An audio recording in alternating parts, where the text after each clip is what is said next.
Hello guys, welcome back to my channel drama series. Part 5 तक की कहानी आपको पिछले वीडियो में बता चुकी हूँ, जिसका लिंक आपको मेरे वीडियो सेक्शन में मिल जाएगा। पिछले एपिसोड में हमने देखा था कि आहना युनसू को बता देती है कि उसकी कोई भी शादी नहीं हुई है, बस वो उससे और जेबम से बदला लेने के लिए उसने झूठ कहा था कि उसकी शादी हुई है। तो युनसू ये सुनकर पूरी तरह शॉक्ड हो जाती है। आगे जी हुआन और आहना एक दूसरे को भुलाने के लिए काम में इतने बिजी हो जाते हैं कि उन्हें बाहर की कोई खबर ही नहीं होती, पर वो दोनों काम के बीच भी एक दूसरे को बहुत मिस करते हैं, पर ये बात वो लोग जाहिर नहीं करते। आगे हुन जी हुआन को बताता है कि होटल वाले प्रोजेक्ट में कुछ प्रॉब्लम आ गई है। तो जी हुआन ये सब सुनकर शॉक्ड हो जाता है और कहता है किसकी लापरवाही से इतनी बड़ी प्रॉब्लम खड़ी हो गई है, जिसने भी इस काम में लापरवाही की है उसे काम से निकाल दो। और जी हुआन अपने बिजनेस को लेकर टेंशन में आ जाता है कि तभी युनजू से कॉल करती है अपने साथ लंच करने के लिए। तो जी हुआन कहता है मैं अभी बहुत बिजी हूँ, मैं तुमसे बाद में बात करूंगा, और जी हुआन कॉल कट कर देता है। तो सीन उसे ही घूरने लगती है। तो जी हुआन कहता है तुम मुझे क्यों घूर रही हो? तो सीन कहती है मैं हमेशा से चाहती थी कि तुम और युनजू एक हो जाओ, लेकिन अब मुझे लगता है कि तुम युनजू से प्यार नहीं करते। तुम अब पहले वाले हुआन नहीं रहे जो युनजू से पागलों की तरह प्यार करता था। अब तुम पूरी तरह बदल गए हो। अगर तुम इस रिश्ते में खुश नहीं हो तो इस रिश्ते को तोड़ दो। बाद में युनजू को तकलीफ देने से अच्छा है तुम अभी ही उसे बता दो। तो जी हुआन कहता है ऐसा कुछ भी नहीं है, और जी हुआन अपने काम में मसरूफ हो जाता है। दूसरी तरफ सेंगी आंटी के पास जाता है और उन्हें मनाने की कोशिश करता है कि वो जी हुआन और युनजू के रिश्ते को अप्रूवल दे दे, क्योंकि अब वो युनजू से प्यार नहीं करता, अब उसे कोई प्रॉब्लम नहीं है युनजू और जी हुआन के रिश्ते से। तो आंटी ये सब सुनकर पूरी तरह सोच में पड़ जाती है।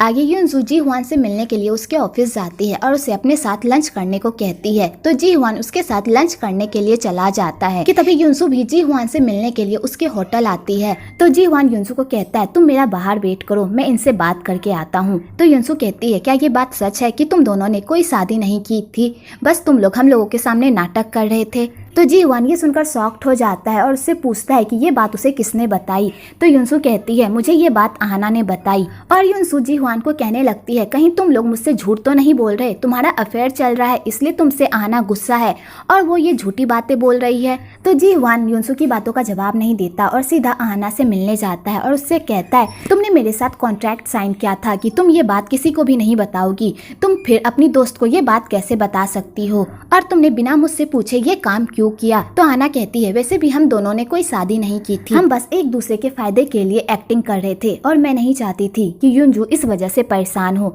इसलिए मैंने युनसू को सारी बात बता दी और उसे बताने के बाद मैं राहत महसूस कर रही हूँ। और वैसे भी तुमने जिस वजह से कॉन्ट्रैक्ट साइन किया था तुम्हारा काम तो हो गया ना, चेयरमैन तुम्हारी कंपनी में इन्वेस्ट कर रहे हैं ना, तो अब तुम्हें प्रॉब्लम क्या है? और वैसे भी जब हम दोनों का काम हो ही गया है तो इससे अच्छा होगा कि हम दोनों एक दूसरे से कभी ना मिले। तो जी हुआन कहता है अगर तुम्हें मुझ पर गुस्सा आ रहा है तो अपना गुस्सा बाहर निकालो, मैं कुछ भी नहीं कहूँगा।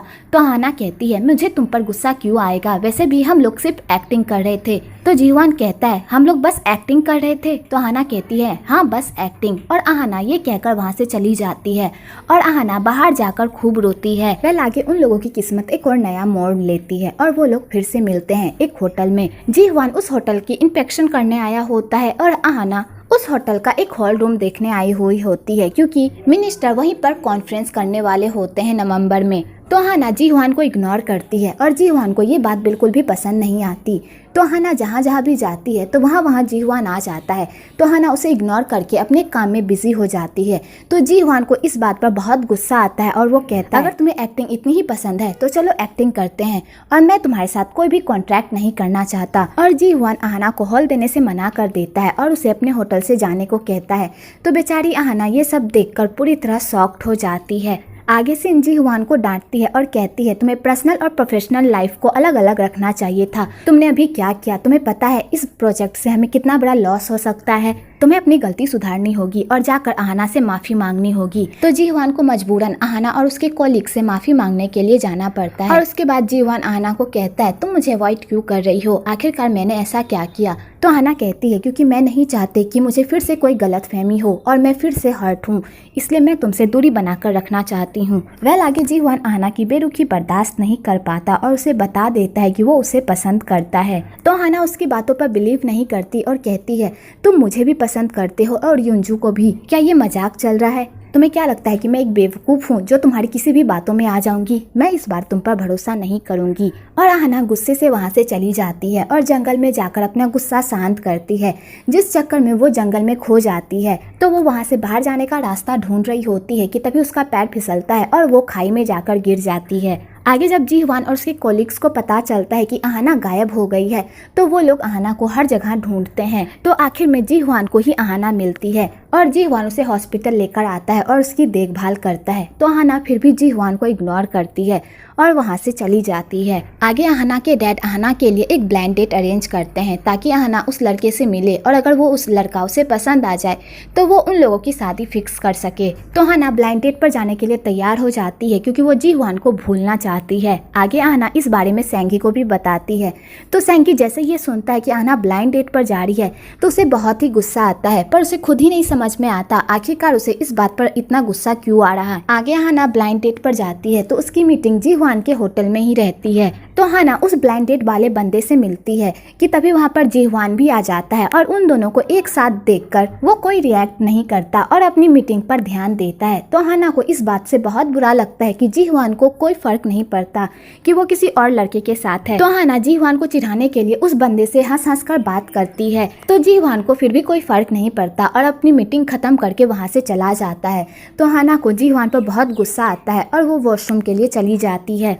आगे आहना वॉशरूम से बाहर आती है तो जी ह्वान जबरदस्ती उसे अपने साथ लेकर वहाँ से चला जाता है और जी ह्वान आहना को डांटता है कि वो उसके साथ ऐसा कैसे कर सकती है, वो किसी और लड़के के साथ ब्लाइंड डेट पर कैसे जा सकती है। तो आहना भी कहती है तुम्हें कौन सा फर्क पड़ रहा था, तुम भी तो अपनी मीटिंग करके वहाँ से चले गए थे। और आहना उल्टा जी ह्वान को ही 4 बातें सुनाकर वहाँ से चली जाती है कि तभी रास्ते में एक बच्चा अनजाने में आहना के सर पर बॉल मार देता है। तो आहना वहीं पर बैठकर रोने लगती है कि तभी उधर से जी ह्वान आता है। तो आहना अपनी फीलिंग एक्सेप्ट कर लेती है कि वो जी ह्वान को पसंद करती है और वो ये बात कहकर रोने लगती है। तो जी ह्वान आहना का ऐसा रूप देखकर उसे ही देखता रह जाता है। आगे जब आहना को ये बात पता चलती है कि जी ह्वान बस उससे इसलिए प्यार कर रहा है कि अब वो दोबारा किसी और इनोसेंट लड़की का दिल नहीं दुखाना चाहता, तो आहना को इस बात पर बहुत ही गुस्सा आता है और वो कहती है हाँ मैं तुम्हें पसंद करती हूँ, लेकिन मुझे तुम्हारी पसंद कोई भीख में नहीं चाहिए और ना ही तुम्हारी दया चाहिए। और आहना ये कहकर वहाँ से चली जाती है। इधर युनसू और जेबम की लड़ाई दिन ब दिन बढ़ती ही जा रही होती है और उन दोनों के रिश्ते में बहुत सारे खटाव आ गए होते हैं। तो युनसू बातों ही बातों में जेबम को ये भी बता देती है कि आहना की कोई शादी नहीं हुई है, बस वो हम दोनों से बदला लेने के लिए उसने हमसे झूठ कहा था। तो जेबम ये सुनकर शॉक्ड हो जाता है और वो इसका इल्जाम भी युनसू पर ही लगाने लगता है कि उसकी वजह से आहना ने ये सब किया। जब उसे पता था कि आहना उससे प्यार करती है तो वो उसके बीच में क्यों आई। तो युनसू ये सब सुनकर पूरी तरह शॉक्ड हो जाती है और कहती है हम दोनों एक दूसरे से प्यार करते थे, तभी हम दोनों एक दूसरे के करीब आए। और इसी बात को लेकर दोनों में घमासान लड़ाई होती है। आगे जी ह्वान फाइनली एक्सेप्ट कर लेता है कि वो सिर्फ आहना से प्यार करता है, ना कि युनसू से। और जी ह्वान ये बात जाकर युनसू को बता देता है कि वो उससे प्यार नहीं करता बल्कि आहना से प्यार करता है। तो युनसू ये सब सुनकर पूरी तरह शॉक्ड हो जाती है और वो जी ह्वान से पूछती है कि वो उसके साथ ऐसा कैसे कर सकता है, वो अपनी फीलिंग्स को 3 साल के अंदर कैसे बदल सकता है। तो जी ह्वान कहता है मुझे भी नहीं पता, बस मैं इतना जानता हूँ कि मैं आहना से प्यार करता हूँ और मैं तब तक आहना के साथ अपने रिश्ते को आगे नहीं बढ़ाऊंगा जब तक तुम अपनी लाइफ में आगे नहीं बढ़ जाती और मुझे भूल नहीं जाती। और जी ह्वान ये कहकर वहाँ से चला जाता है। आगे युनसू इतनी आसानी से गिव अप करने वाले में से नहीं होती और वो आंटी के पास जाती है और उन्हें कहती है कि वो उनकी शादी की डेट निकाले, क्योंकि वो दोनों अब एक दूसरे से और दूर रहना नहीं चाहते, क्योंकि हम 3 साल तक एक दूसरे से दूर थे पर अब हम लोग और दूर रहना नहीं चाहते, इसलिए आप हमारी शादी की डेट जल्दी निकालिए। तो आंटी कहती है ठीक है, मैं जी ह्वान से पूछकर इस बारे में डिसाइड करूंगी। और आंटी ये कहकर चली जाती है और उसके बाद आंटी ली ह्वान के पास जाती है और उससे पूछती है क्या वो सच में युनजू से शादी करना चाहता है। तो ली ह्वान ये सुनकर पूरी तरह शॉक्ड हो जाता है और वो कहता है मैंने युनजू से इस बारे में कोई बात नहीं की। तो आंटी कहती है फिर युनजू शादी के बारे में क्यों कह रही थी, वैसे भी तुम दोनों के बीच जो भी है उसे जल्दी से सॉर्ट आउट करो, क्योंकि मैं नहीं चाहती इन सब की वजह से हमारी फैमिली में कोई प्रॉब्लम हो। तो लिजुन कहता है ठीक है आंटी, मैं जल्दी से इस मामले को सुलझाता हूँ। आगे युनजू आहना के पास जाती है और उन दोनों के रिश्ते में दरार डालने के लिए युनजू आहना को झूठ बोलती है कि वो बहुत जल्दी ह्वान से शादी करने वाली है। है और युनजू जानबूझकर आहाना को हर्ट करने की कोशिश करती है। तो आहाना को ली हुआन पर बहुत गुस्सा आता है और वो ली हुआन को कॉल करके कहती है, तुम अपनी लाइफ में जो कुछ करना चाहते हो तो करो, पर मुझे इन सब में मत घसीटो। तो ली हुआन आहाना को समझाने की कोशिश करता है कि उसने युनजू को उसके पास नहीं भेजा, पर आहाना उसकी एक भी नहीं सुनती। ये जी हुआन आहाना को पटाने की कोशिश करता है और उससे बात करने की भी कोशिश करता है, पर आहाना उसे इग्नोर मारती है। तो जी हुआन उसका पीछा नहीं छोड़ता और उसके पीछे पीछे चलता है। अगली सुबह जेबम आहाना से मिलने आता है और उसे कहता है, मुझे पता है कि तुमने अपनी शादी की बात झूठ कही थी, अगर जी हुआन तुम्हें कभी परेशान करे तो मुझे बताना। और जेबम आहाना के साथ चिपकने लगता है। तो आहाना को ये बात अच्छी नहीं लगती और उसे वो दूर भगाती है, पर जेबम उसका पीछा ही नहीं छोड़ता कि तभी वहाँ पर युनसू आ जाती है, क्योंकि युनसू आहाना के लिए एक फ्रेंडशिप रिंग लेकर आई होती है। और जब युनसू अपने पति को आहाना के साथ देखती है तो उसका दिल तो पूरी तरह टूट जाता है और वो जेबम पर गुस्सा करके वहाँ से चली जाती है। आगे आहाना के कॉन्फ्रेंस का दिन भी आ जाता है। तो आहाना वहाँ के सारे इंतजाम को देख रही होती है कि तभी उसकी नज़र चेयरमैन पर पड़ती है। तो आहाना जैसे ही चेयरमैन को देखती है तो उसके तो तोते ही उड़ जाते हैं, क्योंकि अगर चेयरमैन के सामने उसका भंडा फूट गया तो उन दोनों की तो वाट ही लग जाएगी। तो आहाना जी हुआन को कॉल करके बताती है कि चेयरमैन यहाँ पर है और अगर उन्होंने मुझे मिनिस्टर के साथ देख लिया तो मेरी वाट लग जाएगी। तो जी हुआन कहता है, तुम टेंशन मत लो, मैं इस प्रॉब्लम का सोल्यूशन निकालता हूँ। और जी हुआन अपने सारे कलीग्स को कहता है कि वो चेयरमैन को ढूंढे और उसे कॉन्फ्रेंस हॉल तक जाने से रोके। आगे आहाना कॉन्फ्रेंस को अच्छे से मैनेज करती है और उसका इवेंट सक्सेसफुली होता है। उसके बाद आहाना मिनिस्टर के साथ बात करते हुए जा रही होती है, क्योंकि मिनिस्टर को आहाना का प्रपोजल बहुत ही अच्छा लगता है और उसने इतनी अच्छी इवेंट की होती है, जिस वजह से मिनिस्टर आहाना से बहुत खुश होते हैं। और वो लोग बात करते करते जा ही रहे होते हैं कि तभी मिनिस्टर की मुलाकात चेयरमैन से हो जाती है। तो आहाना चेयरमैन से छुपने की कोशिश करती है, पर चेयरमैन उसे देख लेते हैं और कहते हैं, ये तो जी वांग की वाइफ है, तुम यहाँ पर क्या कर रही हो। तो मिनिस्टर जैसे ये सुनते हैं कि ये जी वांग की वाइफ है तो वो पूरी तरह शॉक्ड हो जाते हैं कि उन्हें ही नहीं पता कि आहाना की शादी हो गई है। और मिनिस्टर आहाना से पूछने लगते हैं, क्या सच में उसकी शादी जी हुआंग से हुई है। तो आहाना जी हुआंग की रेपुटेशन बचाने के लिए सबके सामने कह देती है कि हाँ, उसकी शादी जी हुआंग से हुई है। तो मिनिस्टर ये सुनकर शॉक्ड हो जाते हैं कि तभी वहाँ पर जी हुआंग आ जाता है और उन लोगों को समझाने की कोशिश करता है कि उन दोनों की शादी नहीं हुई है और आहाना ने झूठ कहा है, पर वो लोग उसकी बातों पर भरोसा नहीं करते। इधर जब सेंगी को पता चलता है कि आहाना और जी हुआन एक दूसरे से प्यार करते हैं तो उसके पैरों तले तो जमीन ही खिसक जाती है, क्योंकि उसने फिर से उसी लड़की से प्यार किया जिस लड़की से उसका भाई प्यार करता है। तो सेंगी इस बार अपने भाई का दिल नहीं तोड़ना चाहता और ना ही उसके लव लाइफ में आना चाहता है और इसी बात से बेचारा बहुत ही परेशान होता है और उसे समझ में नहीं आता आखिरकार वो क्या करे। वो चाहे ना चाहे वो हमेशा अपने भाई की खुशियों के बीच में आ जाता है। और सेंगी ये सारी बातें अपने दोस्त को बताता है तो उसका दोस्त उससे पूछता है कि वो किस लड़की से प्यार करता है, पर सेंगी ये बात उसे नहीं बताता। इधर युनसू घर से भाग जाती है तो जेबम को युनसू के जाने के बाद रियलाइज होता है कि वो उससे कितना प्यार करता है और जेबम युनसू को हर जगह ढूंढता है, पर वो उसे कहीं भी नहीं मिलती। तो बेचारा देवदास मोड में चला जाता है। आगे आहाना को फिर से एक प्रोजेक्ट मिलता है जेजू आइलैंड का और वहाँ जाकर उसे प्रमोट करना होता है कि तभी आहाना को ये भी पता चलता है कि युनसू गायब हो गई है। तो आहाना ये सब सुनकर शॉक्ड हो जाती है और युनसू को कॉल करके पूछती है कि आखिरकार वो कहाँ पर है। तो युनसू उसे बताती है कि वो जेजू आइलैंड पर है। तो आहाना युनसू को मनाने के लिए और अपना काम भी पूरा करने के लिए जेजू आइलैंड जाती है। दूसरी तरफ जी हुआन के बिजनेस में कुछ प्रॉब्लम चल रही होती है, पर जी हुआन का बिजनेस में बिल्कुल भी मन नहीं लग रहा होता है, क्योंकि उसका सारा ध्यान आहाना पर होता है। तो जी हुआन डिसाइड कर लेता है कि पहले वो अपनी पर्सनल लाइफ को सॉल्व करेगा, उसके बाद ही वो प्रोफेशनल लाइफ पर ध्यान देगा। और जी हुआन आहाना को मनाने के लिए जेजू आइलैंड जाता है। तो आहाना जी हुआंग से दूर भागती है और उसे इग्नोर करती है, पर जी हुआन उसका पीछा नहीं छोड़ता और उसके सामने ऐसा ऑफर रखता है कि आहाना खुद ब खुद उसके पास आती है, क्योंकि जी हुआन उन तीनों जजेस को जानता होता है जिससे आहाना को काम होता है। तो आहाना को मजबूरन जी हुआन की हेल्प लेनी पड़ती है। आगे आहाना उन जजेस को इम्प्रेस करने की कोशिश करती है, पर वो नहीं कर पाती। तो जी हुआन उसकी हेल्प करता है उन लोगों को इम्प्रेस करने में। आगे जी हुआन और आहाना की मेहनत रंग लाती है और वो तीनों जजेस उनके साथ काम करने के लिए मान जाते हैं। आगे आहाना भी जी हुआन की तरफ धीरे धीरे अट्रैक्ट होने लगती है और उसे भी लगने लगता है कि जी हुआन सच में उससे प्यार करता है। उसके बाद जी हुआन आहाना को रोमांटिक अंदाज में प्रपोज करता है और उसे अपने दिल की बात बता देता है।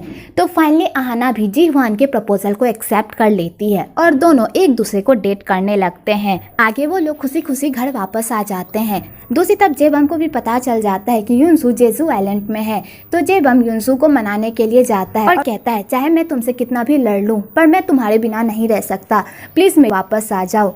तो युनसू जेबम के मुंह से इतनी इमोशनल लाइन सुनकर पूरी तरह पिघल जाती है और वो जेबम को माफ कर देती है और दोनों फाइनली एक दूसरे के फिर से हो जाते हैं। इधर युनसू आहाना को मिलने के लिए बुलाती है और आहाना को कहती है तुम्हें पता है मेरा और जी हुआन का रिश्ता क्यों टूटा था?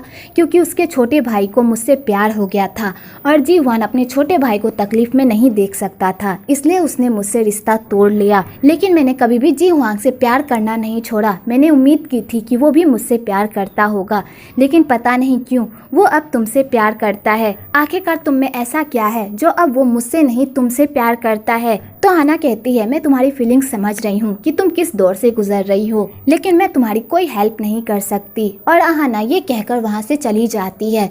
तो युनसू बहुत ड्रिंक करती है। तो सेंगी जी हुआन और आहाना को अपने साथ डिनर के लिए इनवाइट करता है। तो वो दोनों खुशी खुशी डिनर पर जाते हैं और एक दूसरे की केयर करते हैं। तो सेंगी उन दोनों को एक साथ इतना खुश देखकर सैड भी होता है और खुश भी होता है कि तभी वहाँ पर युनसू भी आ जाती है और उन दोनों को एक साथ देखकर तो बेचारी का तो दिल ही जल जाता है और वो बिना कुछ कहे वहाँ से जाने लगती है। तो सेंगी युनसू को जाते हुए देख लेता है और सेंगी युनसू को समझाता है कि जी हुआन अब उससे प्यार नहीं करता, इसलिए अब वो उसका पीछा छोड़ दे और अपनी लाइफ में आगे बढ़े। तो युनसू ये सब सुनकर सैड हो जाती है और बिना कुछ कहे वहाँ से चली जाती है।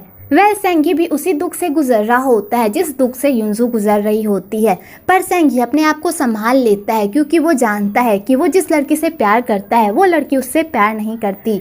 अगले दिन चेयरमैन जी हुआन के बिजनेस में इन्वेस्ट करने के लिए मान जाते हैं और वो कॉन्ट्रैक्ट साइन करने के लिए भी आते हैं। तो जी हुआन कॉन्ट्रैक्ट साइन करवाने से पहले चेयरमैन को सारी सच्चाई बता देता है। उसकी कोई शादी नहीं हुई है, उसने झूठ कहा था। तो चेयरमैन ये सब सुनकर शॉक्ड हो जाते हैं और जी हुआन के साथ बिजनेस करने से मना कर देते हैं। तो जी हुआन की आंटी जी हुआन पर बहुत गुस्सा करती है और कहती है तुम्हें किसने कहा था चेयरमैन के सामने अपना मुंह खोलने के लिए? तुम्हें पता है अगर वो हमारी कंपनी में इन्वेस्ट नहीं करेंगे तो हमारी कंपनी पूरी तरह डूब जाएगी। क्या तुम्हें इतनी सी भी फिक्र नहीं है हमारी कंपनी की? तो जी हुआन कहता है मैं उनसे झूठ नहीं बोल सकता, मैं बहुत झूठ बोल चुका और अब मैं और झूठ नहीं बोलना चाहता। तो आंटी जी हुआन पर बहुत गुस्सा करती है। तो जी हुआन आंटी की सारी बातें सुन लेता है और वहाँ से चला जाता है। आगे जी हुआन आहाना से मिलने के लिए उसके घर आता है। तो आहाना जी हुआन को अपने घर में देखकर पूरी तरह हैरान होती है और वो उससे पूछती है कि वो यहाँ पर क्या कर रहा है। तो जी हुआन कहता है मैं तुम्हारे पापा से मिलने आया हूँ। आगे जी हुआन आहाना के पापा से मिलता है और उनसे अपने और आहाना के रिश्ते की मंजूरी मांगता है। तो आहाना के पापा कहते हैं मैं तुम्हें एक ही शर्त पर अपनी बेटी दूंगा, जब तुम मेरे साथ ड्रिंक करोगे और मेरे साथ ड्रिंक करते हुए जीत जाओगे। आगे वो दोनों खूब ड्रिंक करते हैं। तो पहले आहाना के पापा टल्ली होकर सो जाते हैं और उसके बाद जी हुआन जीत जाता है। आपको यहाँ पर आहाना और जी हुआन का क्यूट सा मोमेंट भी देखने को मिलेगा। दूसरी तरफ जी हुआन की आंटी अपने बिजनेस को बचाने के लिए युनसू के पापा के साथ एक सौदा करती है कि अगर वो युनसू और जी हुआन की शादी करवा देगी तो युनसू के पापा उसके बिजनेस में हेल्प करेंगे। तो जी हुआन की आंटी ये शर्त मान लेती है और जी हुआन को युनसू से शादी करने को कहती है। तो जी हुआन कहता है मैं युनसू से शादी नहीं करूंगा क्योंकि मैं उससे प्यार नहीं करता और मुझे ये ऑफर एक्सेप्ट नहीं है। तो जी हुआन की आंटी कहती है तुम्हें ये करना होगा किसी भी कीमत पर, हमारे बिजनेस का सवाल है। और आंटी उसे हुक्म देकर वहाँ से चली जाती है। आगे जब युनसू को पता चलता है कि उन दोनों की शादी फिक्स हो गई है तो वो बहुत खुश होती है और जी हुआन से मिलने के लिए जाती है। तो जी हुआन युनसू को साफ साफ बता देता है कि वो बस आहाना से प्यार करता है, इसलिए वो उसकी उम्मीद छोड़ दे, पर युनसू उसका पीछा छोड़ने से मना कर देती है। तो जी हुआन कहता है चाहे तुम कुछ भी कर लो, मैं तुमसे दोबारा प्यार नहीं कर पाऊंगा क्योंकि अब मैं आहाना से प्यार करता हूँ। और जी हुआन ये कहकर वहाँ से चला जाता है। तो युनसू को जी हुआन पर बहुत गुस्सा आता है पर वो जी हुआन का पीछा नहीं छोड़ती। दूसरी तरफ आहाना के बॉस आहाना से पूछते हैं क्या सच में तुम्हारी और जी हुआन की शादी हो गई है? अगर तुम दोनों की शादी हो गई है तो रिप्रेजेंटेटिव की बेटी से जी हुआन का रिश्ता कैसे फिक्स हो गया। तो अहाना जैसे ये सुनती है कि जी हुआन का युनजू से रिश्ता फिक्स हो गया है, उसके तो होश ही उड़ जाते हैं। आगे अहाना अपने बॉस से माफी मांगती है और कहती है आइंदा से मैं ऐसी गलती नहीं करूंगी। तो उसका बॉस उसे वार्निंग देता है कि अगर आइंदा से उसने ऐसी कोई अफवाह फैलाई तो वो उसे काम से निकाल देगा। दूसरी तरफ जी हुआन की आंटी एक लंच अरेंज करती है उन दोनों के रिश्ते को आगे बढ़ाने के लिए, और जी हुआन की आंटी जी हुआन को कॉल करके रेस्टोरेंट बुलाती है, पर जी हुआन आने से मना कर देता है। तो जी हुआन की आंटी कहती है मैंने तुम्हें अपने बेटे की तरह पाला है और अगर तुमने कभी भी मुझे अपनी आंटी समझा होगा तो तुम मेरी बात नहीं टालोगे। तो जी हुआन कहता है ठीक है मैं आता हूँ। कि तभी जी हुआन को अहाना की भी कॉल आ जाती है और अहाना कहती है मैं तुमसे मिलना चाहती हूँ, क्या तुम बिजी हो। तो जी हुआन कहता है हाँ मैं बिजी हूँ, जैसे मैं ऑफिस से फ्री होता हूँ मैं तुमसे मिलने आ जाऊंगा। आगे जी हुआन को अहाना की बातों से पता चल जाता है कि अहाना को पता चल गया है उसके और युनजू के रिश्ते के बारे में। इधर अहाना जी हुआन के लिए बहुत रो रही होती है कि अगर इस बार जी हुआन उससे दूर चला गया तो वो कैसे जिएगी। कि तभी वहाँ पर जी हुआन आ जाता है। तो अहाना जाकर जी हुआन को गले लगा लेती है और कहती है तुम्हें पता है मैं तुमसे मिलने के लिए तरस रही थी। तो जी हुआन कहता है मैं भी। इस बार जी हुआन अपने प्यार को चूज करता है और ना ही वो इस बार किसी के दबाव में आता है और ना ही अपने प्यार के लिए गिव अप करता है। और यहीं पर पार्ट 6 खत्म होता है। अगर आपको ये वीडियो अच्छी लगी हो तो एक लाइक ज़रूर करें और मेरे चैनल को सब्सक्राइब करना बिल्कुल ना भूलें।